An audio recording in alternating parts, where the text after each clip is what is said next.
שלום לכל המאזינים שלנו. השבוע אנחנו בפרק מיוחד, אנחנו מראיינים את מתנה צורף, שהיא עולה חדשה, ובשביל הנוחות שלה החלטנו להקליט את הפרק באנגלית, אז תהיה הזדמנות לכל המאזינים ככה להתאמן קצת על האנגלית שלהם על הדרך, והזדמנות בשבילנו לראיין עולה חדשה בהייטק ועל המסע האישי שלה, שבעינינו זה מאוד מרגש. אז יאללה, בוא נתחיל.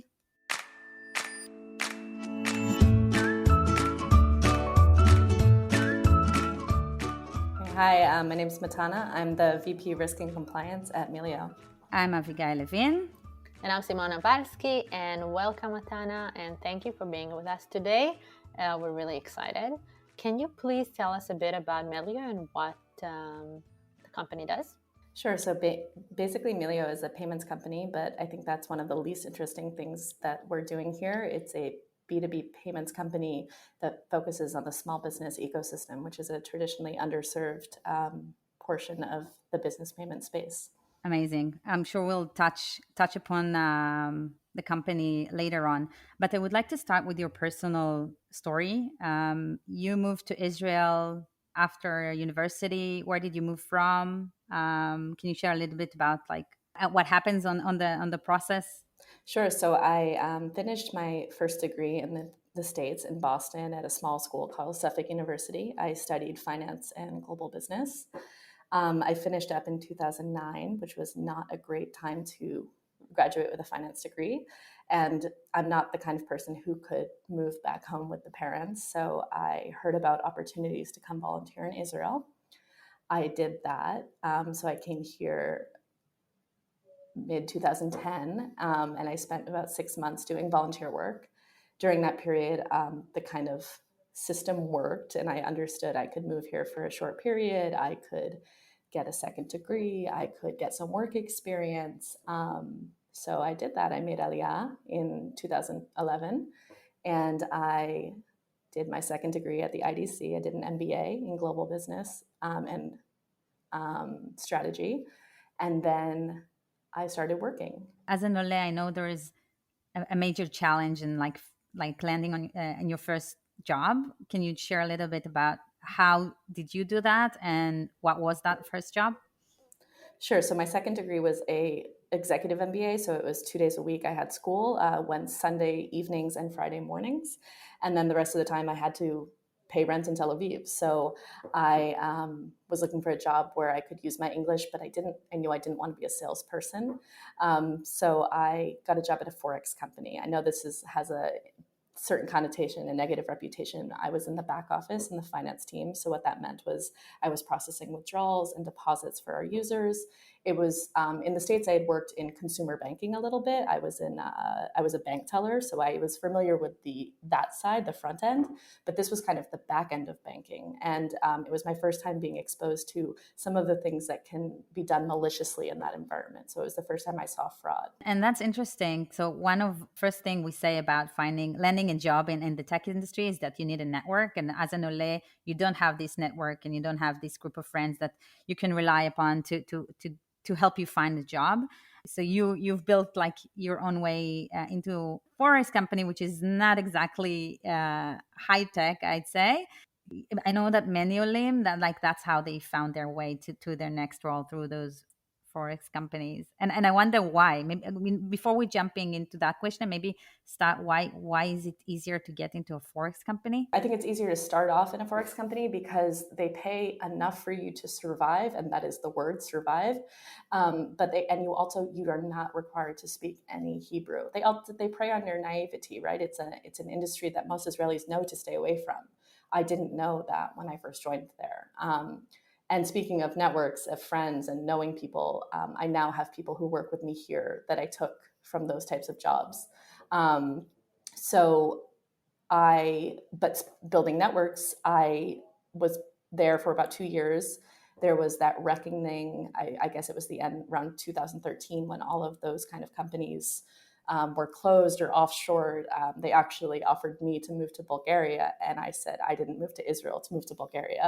So I moved on from that opportunity, and just through connections and my network, a friend's husband sent me a job description and said like, hey, isn't this the kind of thing you do? Because in that Forex role, I had evolved to dealing with the fraud and stuff like that, on top of my other responsibilities, just because I was so fascinated by it. So he said, isn't this what you do? And I looked at the job description.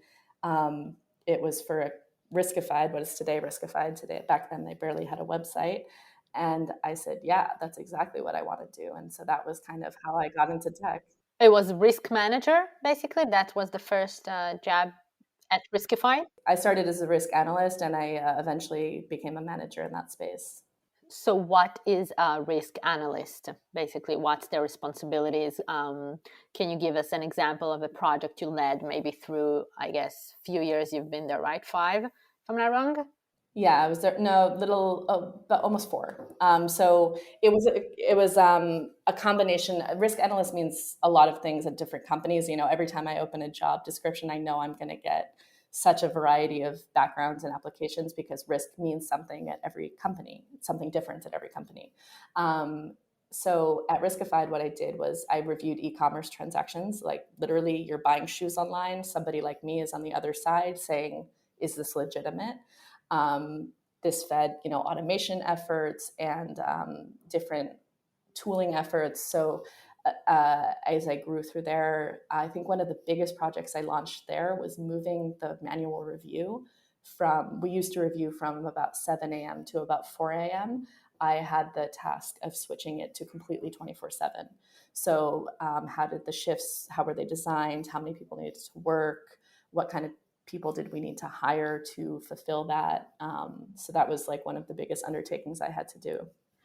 So let's stop for a minute here, because you're using like many terms that I'm not sure all our listeners are familiar with. So first of all, Riskified, we had an interview with Eliraz Shor from Riskified, and she spoke more about like what the company does. So I don't want to go into that.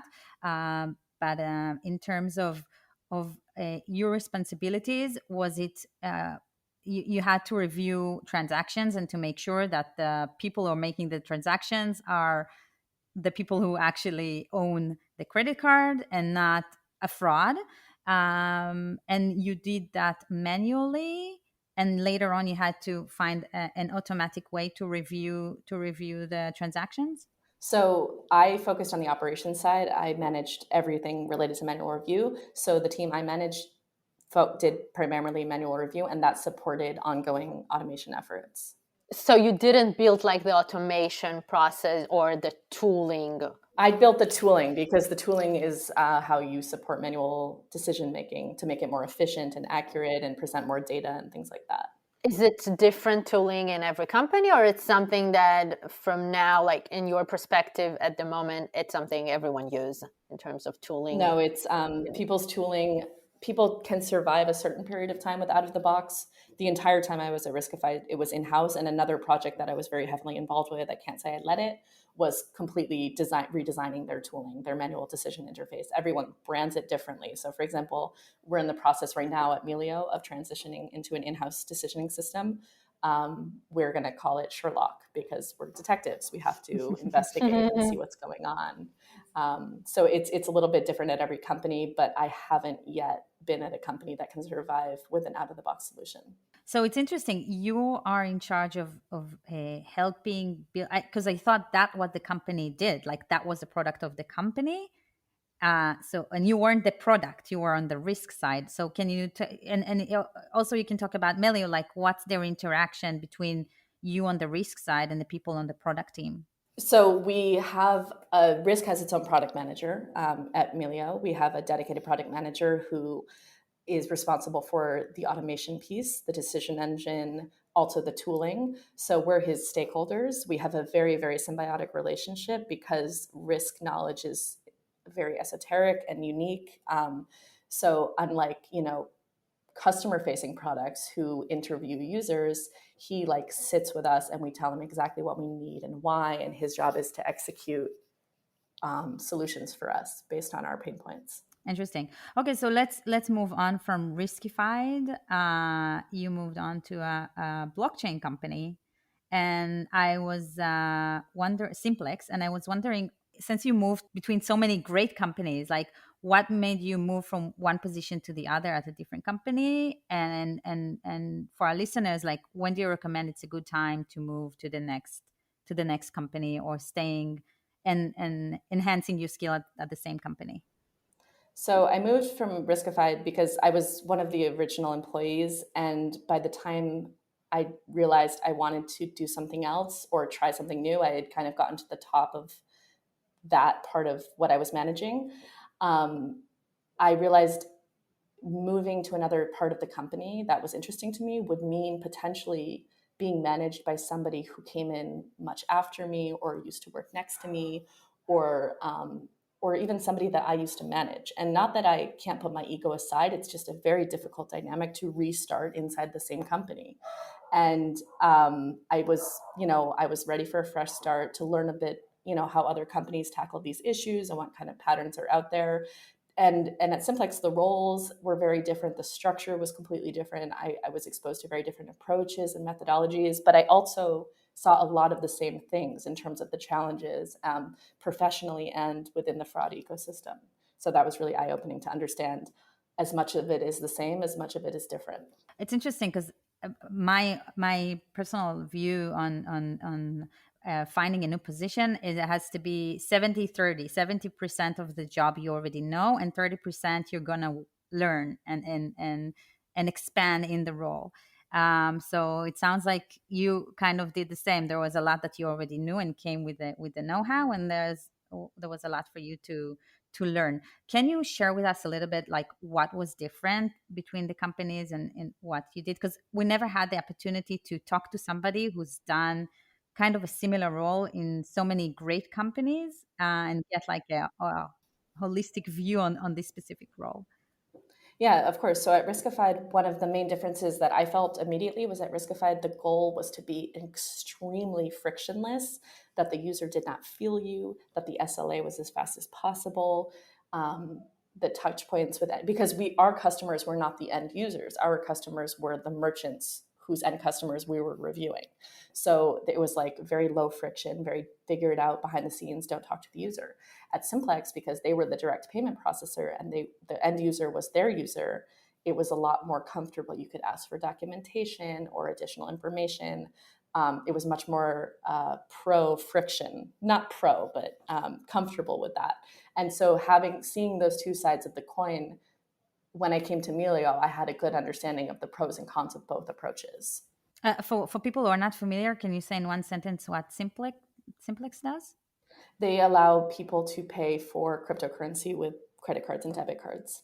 Matana, I want to go a bit deeper into the risk department that you manage today. Can you share with us a bit about what kind of roles you can find in this huge department? Sure. We're a team of about 30 people today. There's 4 teams under me.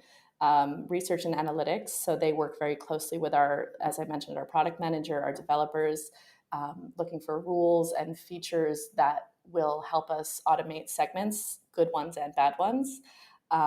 They're also responsible for monitoring a lot of the transactions from a fraud point of view, account takeovers, things like that.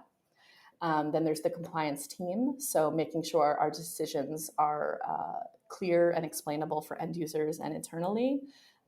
Monitoring our users for changes in activity from a more of like a money laundering AML considering point.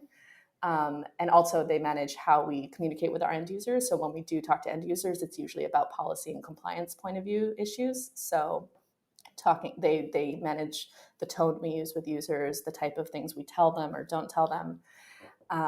Then there's operations, who oversee everything related to manual review. So the population of transactions and users that aren't automatically decided on. This team manages everything related to that. And then last is, but definitely not least, is our learning and development team. So we have a training team inside of our team who works very cross-functionally to onboard new team members, no matter what part of the company they're joining or part of the team that they're joining, rather.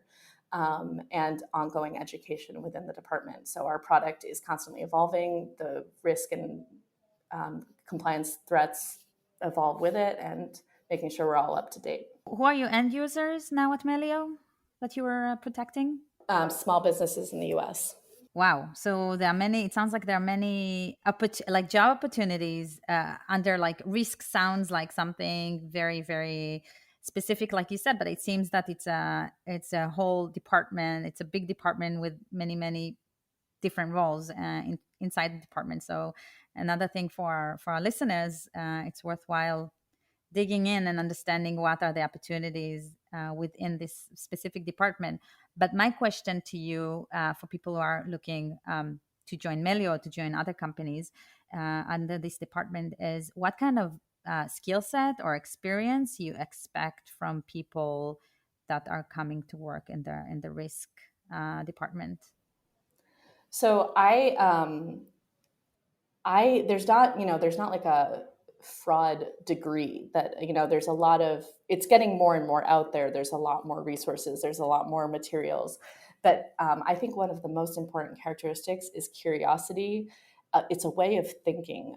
When we design the interviews, we design them to challenge the candidate and to really challenge the way they think, to see how fast they can change their mind when they're given new information, to see if they can see the needle in the haystack, if they can find what looks weird, even if they can't necessarily explain why it's weird, that they have that kind of intuition, it's curiosity is a huge part of this job because we have to learn new things all the time. I'm constantly explaining things that I never even realized were weird about America. We had somebody the other day, an accountant, paying rent to a church. And somebody was like, Matana, why would an accountant pay rent to a church? And I was like, well, think about it. A church sits empty all week. They have offices. If you're an accountant, you just need a secure place to keep your clients' records. You don't necessarily need a strip mall location. So the church is probably cheaper. It's just a way of thinking.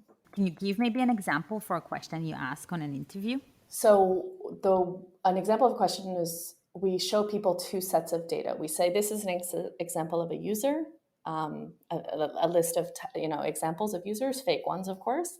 And then this is an example of a list of different expenses.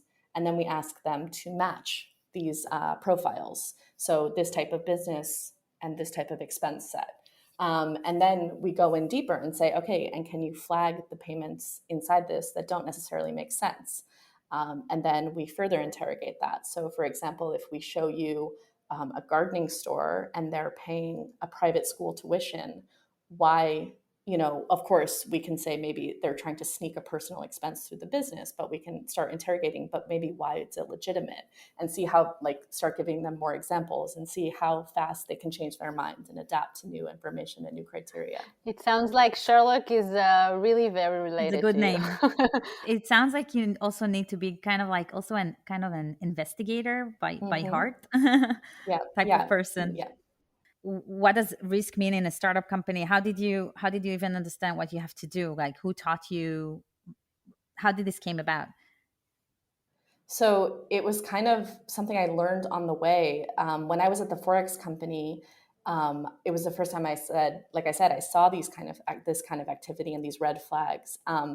And the prevention of fraud was not a priority for the company. So that actually gave me a lot of freedom to experiment and try a few different methodologies, because it really didn't matter if I caught bad transactions after they happened or even at all. Like I said, it was something I was doing on the side of my regular job until they saw enough value in it that they let me do it full time until I left. But it was just something I started seeing the red flags. I started seeing how the data could tell you a story about the user. Why would somebody in Nigeria be using a credit card from France at 2:00 in the morning? And you just started, there's a ton of common sense in fraud and just seeing what adds up and what doesn't. And so I would just figure it out on the go. And then when I came to interview at Riskified, they showed me a data set and it was like a drawing of the story of the payment. I said, okay, so he's in South Africa, that she's going to college in New York. I was able to bring life to the data, and that's what I expect from the people on my team. I think we want to deep dive a bit into, the risk manager, risk analyst day to day. What does it mean? How does the day look like? So the day, well, when you're me, you're just trying to fight your calendar every day. But in general, for somebody more entry level, more IC on the ground, it looks like a combination of project based work rather, and probably ongoing monitoring. So somebody in my research team will be working at any given minute on a research. That could be anything to how can we better automate this segment of users because we're sending too much to manual, to how does this rule has been having too many overturns, like that it's a decliner that is declining, and we're seeing after that the user is reaching out and we're overturning that decline. So why? So correcting, either creating new logic or optimizing existing logic. Or it might, and it's also, we do a lot of monitoring of the system. So, we have a majority of our activity is automated. So that means we need eyes on that. People from outside the industry will ask me a lot, aren't you just automating yourself out of a job? And I was like, I wish I could automate myself out of a job. There will always need to be people controlling the automatic decisions, the complicated cases, the cases that are too high risk or too sensitive to go through automation. So you're spending a lot of time on first understanding what are the rules are, and then monitoring that the rules are working the way you expected them to work, and that you're not rejecting deals that are legit, and vice versa, that you're rejecting the right deals that are not, like, that are supposed to be rejected.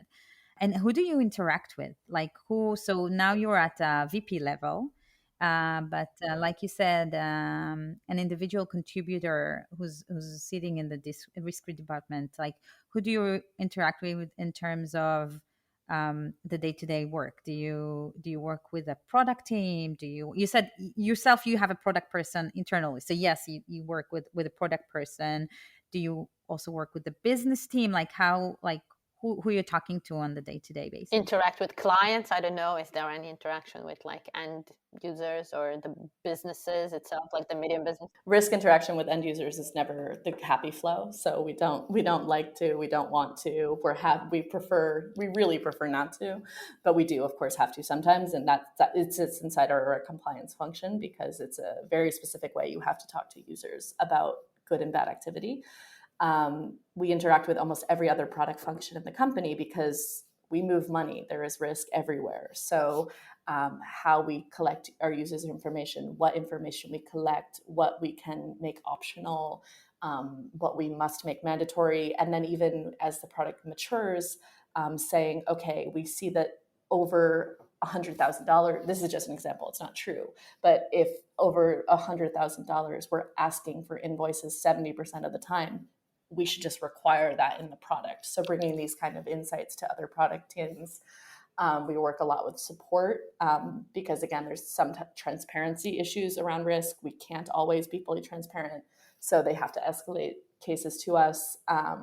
With sales, we make sure they're clear on what they can and can't tell users.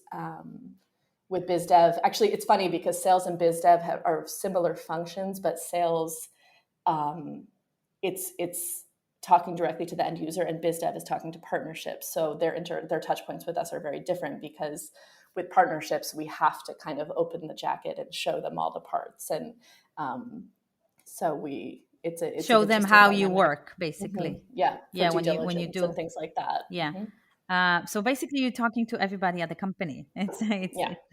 Do you talk to the regulators, like the police from time to time if you have to, or it never happens? It happens once in a while. We respond to, we get requests for information from law enforcement that come in through legal, and we'll, put together a list, like a finding, a pile of evidence, and send it. So far, it's been okay, but I'm sure that as we continue to scale, that is something that will unfortunately scale along with us. It's the risk of being in this business. Matena, can you share with us what's your team's KPI, or like what basically they're measured, like the review, how success look like for your team members? So our highest level, gold star, north star, whatever, is losses, of course. So fraud-based losses. Where do we lose money because we moved money we shouldn't have? This is generally compared in a ratio to the overall company TPV. What is TPV? That's total payment value, basically the total dollar value of all the money processed through our system. But we also measure ourselves on things like delayed payments. So if we didn't have enough people on shift and a payment was delayed because of that, we also, our customer friction rates. So how often are we sending additional data requests? And that's something that you can't zero out. You can't get that down to zero by any means, but you can monitor and make sure you're not going crazy there. And then also, of course, false negatives, which for us, that means a bad decline. So a user we declined that we shouldn't have. It seems that you are very excited about this position, and I totally understand why. I'm curious to learn what is the challenge in the position, or maybe what you don't like as much, or you'd rather not have as part of the role? So some of my biggest pain points are the transparency issues, building trust with customer-facing teams. So these are teams that their goals and KPIs are around customer satisfaction, and my team is in some cases creating a negative user experience, not because we want to, but because sometimes it's necessary. And so how to build trust with teams and have them understand that sometimes we're not going to be able to share more information, because it's not nice to be able to tell somebody that you're on the same company and have a same shared goal with, no, we're not going to tell you more. It's not fun for us. I'm sure it's not nice for them to hear. And so just maintaining trust with those teams is been a challenge for me personally. It sounds like a big challenge, because customers always, they don't like to hear. Customers always right, yeah. Yeah, and they don't like to hear, that you don't give them what they want or something like that. Any tools or systems that you need to use in order to do your job, prior experience or something that you learn in your day-to-day? So we use, like I said, at every company I've been at, we've used in-house decisioning systems. The goal of these systems is to reduce how often you have to leave them, to kind of centralize and contextualize most of the data you need to make decisions. But of course, as the more we automate, the weirder and more edgy the cases that we get for manual review are. And that leaves us in positions of, you're ending up on the Instagram account of a bar in Kansas looking for people with the same last name as the guy you're looking for. You get to some weird parts of the internet in this job, which is why the curiosity and investigation piece is so important, because it's, connecting data is data and it's analytics, but it's looking at the people creating that data and understanding where they literally are in the world. You don't have specific tools that you need to know in order to get a job in the risk department. Like, I don't know, like Salesforce, HubSpot, like this type of tools. No, because it's an in-house tool. So you don't expect people to know. I wanted to say that we have some policemen in our community that they're in the investigation department. Maybe this can be a good fit for them to move to high-tech. Yeah, sounds like it. You have such a unique journey and unique experience in a very specific role. Where do you see yourself in 5 years? Where can you develop from where you are today? What do you find like the next big challenge? It's a funny question, because this is what I thought to myself when they promoted me to VP. I thought that's where I was going to be in 5 years. So amazing. I hope to continue to build out the team under me. We're 30 people, probably closer to 60 at the end of the year, next year. There's still so much to do. I see my promotion not as, you've achieved this level. I see it as we trust you to achieve this level and build that competency out in this company.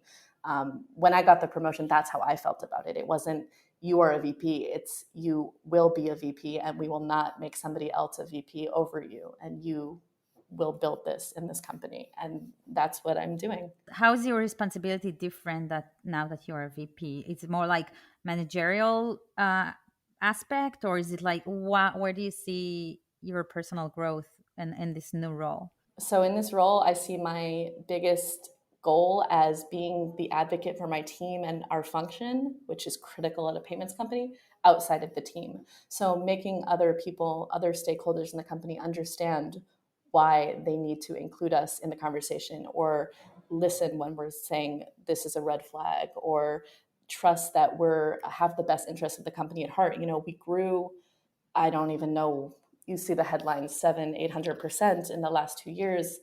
We obviously aren't just declining everything. So when we do, there's hopefully a method. For sure. You have to. Is this a very lonely role, or do you have peers at other companies that you consult regarding building these methods? Or is it something that is super secretive, secret sauce of the company, and you don't share it with anyone else? So specific best practices are pretty secret sauce. When I would sit with my boss, sometimes he would ask me, well, how do they do it there? How do they do it there? And it's kind of like, well, if I knew that, they wouldn't exist, because it's not that we're a very close industry.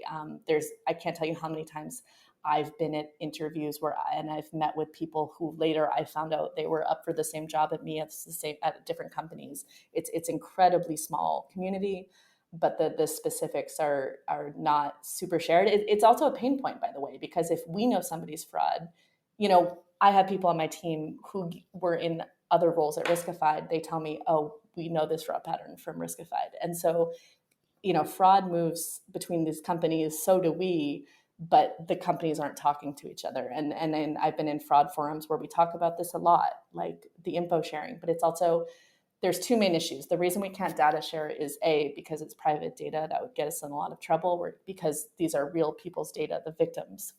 So we can't share that information. And then also, in the case we're wrong, you're accusing somebody basically. And there's not, because it's such an unstructured environment, it's exciting, but it also means we can't just go, hey, that guy's a bad, and if he's not, we're in trouble. Yeah, if only you could share that information. You have a network of finding the bad people in the world and making our world fraudless. Interesting. So you have a challenge there, you're saying, like it's a bit of a lonely position that you can't really be very open with other people. But we do talk. We do. I've met colleagues who are in similar roles at other companies. It's not about, not trying to poach them or anything, just trying to idea share about how do you structure this function in your team? How do you scale this ability? How do you, we can talk, there's a lot to talk about without talking about the specifics of how we do our job. And everyone has the same challenges. I've talked to people in leadership roles at other companies, and we've interviewed the same candidate, and without knowing it, we've had to decline the candidate for the same reason, for the same very specific thing, because we're looking for that really specific thing, that way of thinking. Can you share, beside the curiosity, what's the way of thinking? Like, what is this, I don't know how to call it even, that you're looking for? It's that they can get outside the box, that they can expand the way they think of something. I was looking at a payment, and they were paying like $700,000. It's a huge amount of money. And I was like, oh, okay, but the organization is in Virginia. What's in Virginia? The Pentagon. They're paying for medical data. What we're in the middle of, a global pandemic. Like, there's a lot of ways to just connect between dots. Again, eventually that's not what it was. It wasn't the Pentagon paying for COVID data, but it could have been, and I was willing to go there. So there's a lot of background information that you need to collect. Yeah, you need to be able to contextualize information and pull from the smallest details and build. It's about building the story. Is there a community of risk analysts and risk managers? Because it's like the third podcast, we interviewed somebody around that space, and third episode, I mean, and I'm wondering if you have a WhatsApp group, a Facebook group for people in that space that they can talk to each other. There was a meetup community called Fraud Fighters. I don't know if it's still active. It was managed via meetups, but because, again, we're not able to share super specific information because we deal with a lot of personal details and things like that, it was a lot of dancing around things. But I did make a lot of interesting connections. I've worked with people who've since left those companies and started their own fraud-related startups, and we've partnered with them. So I don't know if you guys know Just. They do chargeback mitigation. I just we were told one of, Abigail this morning about Just, and she said she didn't know about it. And you see, so we were one of their first clients because I worked with one of their founders at Simplex. So I knew he was spinning off something he did incredible there. can you share with us the average salary of like a risk manager these days? Entry level, maybe, I don't know, 1 year, 2 of experience. So it would be something probably depending on the level of the person and the size of the company. I'm guessing it would be around between 14 to 18. I just wanted to ask if it's it's a salary based on bonuses, things like that, or it's just, Base it's not salary. like sales, or it's just base salary and maybe some end of year bonus, or that's You can't incentivize fraud detection. That's how you get into a really bad place. I actually had to when I was in the New York office a few months ago, I did like a Q&A open mic with them. And that's one of the things I told them. My team is not compensated on performance. That's how we would get to corruption. Yeah, that's a good point. And if somebody is preparing for an interview, for example, is there any course or is there any software, anything he can or she can learn, practice, or like you said, it's just common knowledge and we like to see how you think? But I try to design interviews that you don't really need to prepare for because it's more about the conversation and seeing how you think. My dream is to be able to hire pure zero experience and look only for that spark. And I'm getting there. We are finally hiring junior employees on our team.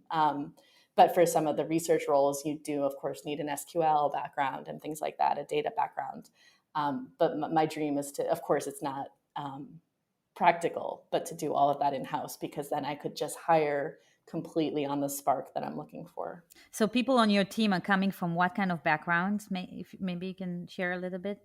So a lot of people from fintech companies like Riskified, Fundbox, Payoneer, few Bolt people, actually, it's funny. But besides that, we have people from all kinds of backgrounds. Our training manager comes from a more classical learning and development background, and we've taught her the risk side. We have people who were in banking in the States, and now they're pivoting into fintech. And now that we're hiring juniors, finally, we have people who it's their first or second job, people who were at call centers at IBM, people who just do not have any kind of backgrounds. Amazing. So you're also saying like there is an opportunity basically for people in our community who are looking for the first role and think they have this skill that you were talking about. That's an amazing opportunity, and we're happy to hear that you're hiring juniors. We're getting to our fast questions section. I ask you a simple question and you have to answer fast. Is this more of an analytic role or more humane? It's exact intersection. It's using analytics to build the human. Interesting. Is there a lot of pressure or is it work-life balance? When there's pressure, there's a ton of it, but of course we have fun as well. And life is more important than work. That wasn't a fast answer. No, I mean, is it like 8 a.m. to 12 a.m. or you work like it's like 9 to 4? Like, is it like more like work-life balance or is that super? It's more pressure, but I put more pressure on myself so my team can be on the other end of the spectrum, or try to. I think they'll give you different answers. Okay. Does this role require teamwork or is it more like a solistic type of job? It's an intersection. I'm sorry, but the It's work fine. itself, reviewing a payment is by yourself on your own, but the way you get to do that well and with confidence is with a tremendous amount of collaboration. And is there any book community course that you've done that you feel that helped you in this role or generally in your career as an Ole in Israel? So it's not a professional podcast, but I always recommend Reply All to people. It's a podcast that does deep dives on internet topics, and it plays very perfectly into that curiosity piece. They did a 2-part episode where they flew to India to try to find a phone Oh my hacker. God, I love this episode. Yes. It's So really I always recommend it because it's just like the deep dive on the weird stuff, and I see the weirdest stuff.